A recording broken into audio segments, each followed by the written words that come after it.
Nahçıvan paytaxtının yaşayıcıları o evin yıkman. Özet paytaxtının Aşkıban şekerinin arasının sayon uğruna erişe altın ışık cayına geran fevda egin eşik dükkanına hoş gördük.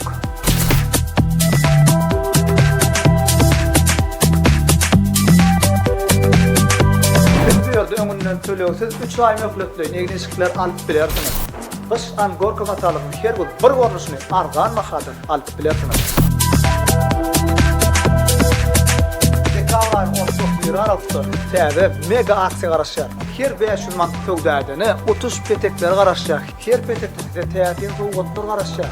Birden siziň bagtygda 2021 belgili biýje çykdy. 2021 manatlyk 21 türlü egin eşik tutup bilersiňiz. Ve saat soňra 4 manatlyk öýjükli Android telefon size garaşýar.